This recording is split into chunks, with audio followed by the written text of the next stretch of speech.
Well, just off season so far, implementing some new guys to the program. How's it been just building up this year's roster? It's been really smooth because all those guys are older guys outside of Brock, Scholl from Scott. Everybody else is upperclassmen. They've been around. They play a lot of basketball. So that's what makes the transition really smooth. And when you got 8 seniors and 3 juniors, I mean, the summer's been really easy. Coach, have you noticed a transition from previous years with that experience maturity that you have this year compared to maybe years past just with that older group? No doubt, because the first year, I mean, we was repeating a lot of drills, and the second year you see it get better. Last year it was smooth because those guys all played valuable minutes last year, so when they came back and they was ready, they knew what we was running. Our defensive scheme was in place, our offensive system was in place, and it was the same way. And it's the same little bit this year. It's the same way. It seems like I know it's just practice, but it seems like they're playing pretty free, Yep. not thinking a lot. Do you think that comes from the experience, the maturity of this group, or Nope. is it something else? No doubt. It's all the experience, it's confidence too, and there's 9 guys that played on the NCAA tournament team, so they're confident. They're reassured that they can get it done. So now you see the summer, we're probably scrimmaging more than I ever have in the summertime. Most of the time it's drills, but we're so far along, and that's why we're letting them get up and down a little more. Has there been a noticeable difference at all, in whether it be buy-in or just the energy in the building at this time compared to last year? Just No, given the energy level is high. You probably can see it. We start practice with guys shoulder bumping before we even started. We're trying to get our energy level up, and they've come in every single day and been excited about being here. And we talk about energy and enthusiasm every single day. Now they're bringing it every day, so that's always fun to see that this time of the year. For you, obviously being an alum, to be building this program, obviously you want to keep building it, but how validating is it to have reached that point last year and continue building on that?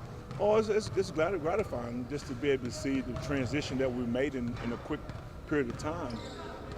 But we still got work to do. We want to be a household name, and really in our league, we want to be a team that people understand that we're going to be in the top 2 or 3 in the standings every single year, and that's our goal, is to be relevant, not just for 1 year, but continue being relevant. Coach, what are those steps when you go from potentially, I guess, a rebuild in years past to where you were last year to now maintaining success? Well, one is you have to form a roster, you have to form a culture. Now, 2, you got to make sure guys can perform within those things, and they're doing it now. We're in that stage 3 of performing, and hopefully we don't have a drop off from what we did last year. And that's why I'm so excited to see what we're going to get from this group. Because every team is different. You can be talented, you can be experienced, but you might not have the same chemistry. And I bragged on our superpower last year was our chemistry. So hopefully we have some of that carry over to this year. As you do, build on some of the differences from last year, this year, what can fans expect from what Omaha's brand of basketball will be this year with a little bit of a new group? Well, it's going to be a high-intensity offense. We're going to play fast. We're going to get them down the floor. We're going to shoot 20 to 30 threes. We have an opportunity to throw the ball inside a lot more now. With Isaac Onakande has been really has developed into a guy that we can throw the ball to in the post. So, and we got a 7'1" guy, Chris Richardson, who I think we can throw the ball inside to him a lot. He'll be a lob threat for us. So we'll have some versatility in our offense, but we're definitely going to play fast, and we're going to shoot threes, and then we're going to defend. We're going to be the team that's defending.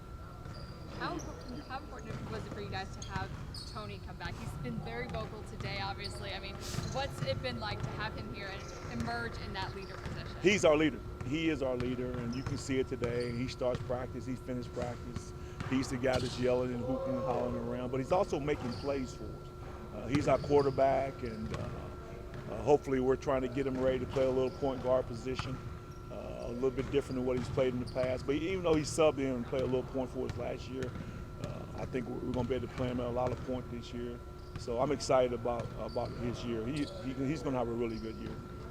So you brought up Chris as one of the newcomers. Mm-hmm. I know Brock is a newcomer as well. What have you kind of seen out of him so far? Brock has made big strides. Unfortunately, he went down to the Nebraska All-Star game and rolled his ankle yesterday.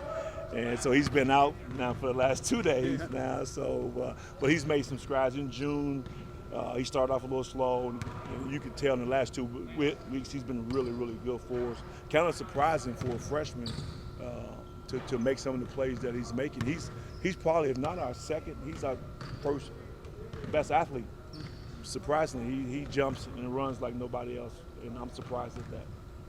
You talked about point guard a little bit and how Tony could factor into that. You brought Rob in this offseason. What have you seen from him so far? Well, he got off to a slow start because some of the concepts that we're having to using that a little different for him. But it takes a while. That's a hard position to transfer into, and but he'll get it. He'll be able to play some minutes for us. What is it about he's 5'9", a lot smaller than a lot of players, obviously. What is it about his game that makes up for that? He's quick, he's fast, and he's tough. And he's a guy that can neutralize the ball just by sitting down and guarding the ball. He might be our best one-on-one full-court defender. So we expect he can cause some problems to people bringing the ball off the floor. What's the biggest challenge that you guys are going to have to overcome between now and the start of the season? There's a lot of them, really, just understanding who we are and try to have an identity. And we were a lot different than last year's team. At the same time, guys can't rest on their laurels and think that it's just going to happen like it did last year. We got a lot of work to do, and some of it is just solidifying roles more than anything else because we lost two big pieces that had a major role for us. So, and we'll get that done in fall camp, and hopefully it'll all come together. But those are the things I see right now that could be issues. I know a challenge for you had been putting together a schedule. I guess how has that kind of gone, or have you been able to fill out your non-con? We're getting close, man. A lot of conversations every single day at night. You know, we're having conversations with a lot of people trying to get 2 more games, trying to get a multi-team event going. And you know how it is this time of year. People think you're going to be good. They're a little leery, and I keep telling people we're not very good. That was last year's team. This year's team is not very good. I'm just trying to get a game. So hopefully we'll have something. I keep telling Jordan we got to release a schedule here pretty soon. So hopefully by the end of the summer we'll be done with it. Any conversations with the in-state schools? None at all. None at all. Awesome. Thanks, guys. Thanks. Oh yeah.